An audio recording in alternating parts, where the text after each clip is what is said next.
Hello everyone, welcome back to my channel. Friends, आज की video में मैं लेके आई हूँ नर्सरी और केजी क्लास के लिए कुछ वर्कशीट हैं जो वो बहुत छोटी और बहुत सिंपल हैं।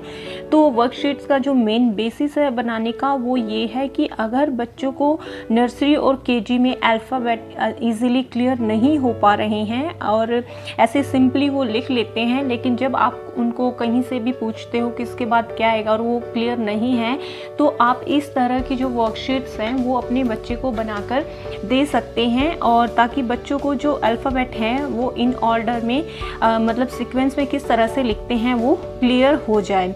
तो चलिए, सबसे पहले ये वर्कशीट है जो बहुत छोटी वर्कशीट है और ये बच्चों के लिए इंटरेस्टिंग भी है।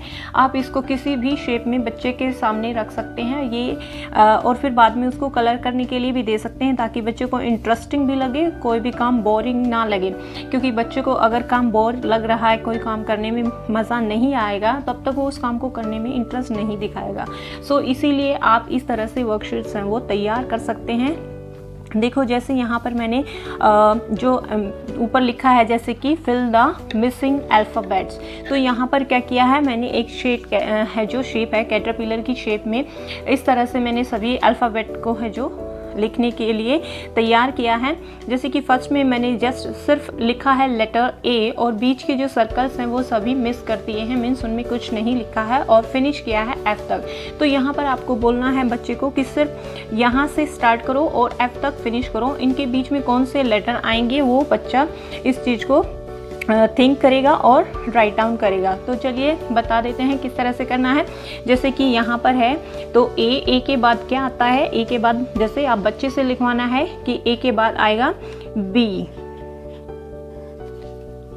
उसके बाद है बी के बाद सी, देन डी, और ये है जो मिस कर दिया है, मीन्स इसका मतलब ये है कि ये एक्स्ट्रा है। तो यहाँ पर क्या ना ए बी सी डी, और यहाँ पर कौन सा जो लेटर है वो आएगा ई।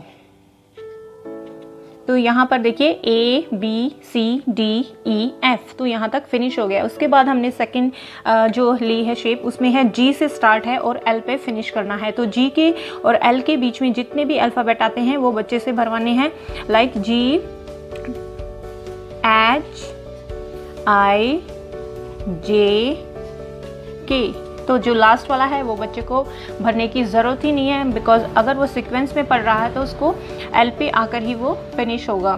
तो नेक्स्ट है जैसे एम के बाद आएगा N O P Q R is already written. So इस तरह से जो नेक्स्ट है देखिए एस के बाद क्या आता है T U V W, X is already written, X, then Y and Z।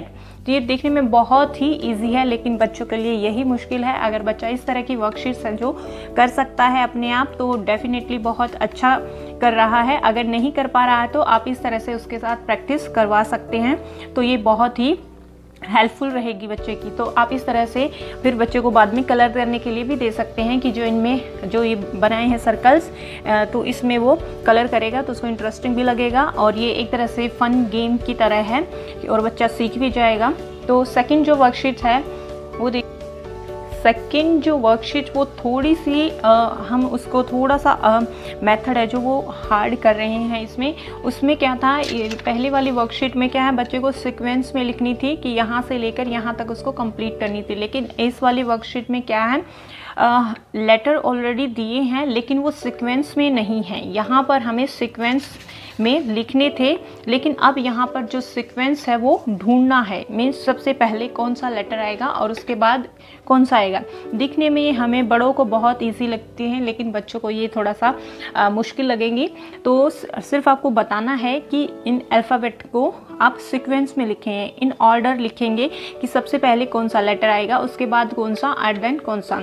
जैसे यहाँ पर लिखा है CBA, तो यहाँ पर CBA है, तो अब बच्चे को बोलना है कि सबसे पहले हम कौन सा लेटर पढ़ते हैं, वो पढ़ते हैं हम A, उसके बाद देन B, उसके बाद C, देन इनको हम सीक्वेंस में लगाया तो बन गया A B C।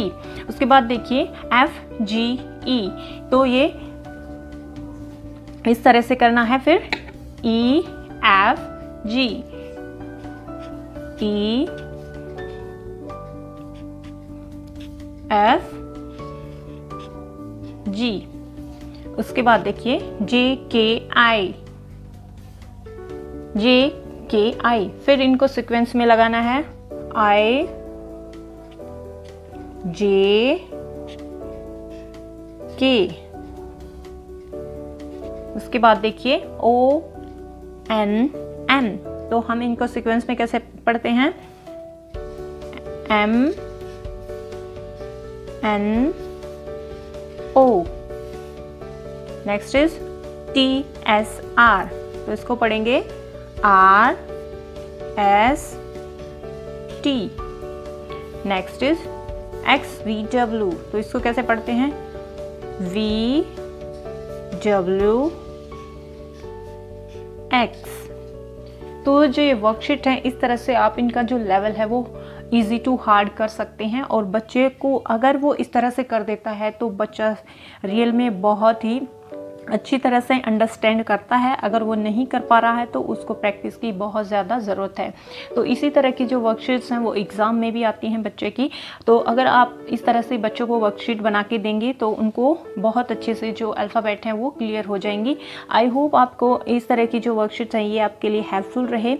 अगर आपके लिए हेल्पफुल रहे तो प्लीज़ वीडियो को लाइक कर देना और चैनल पर नए हैं तो सब्सक्राइब कर देना। Thanks for watching.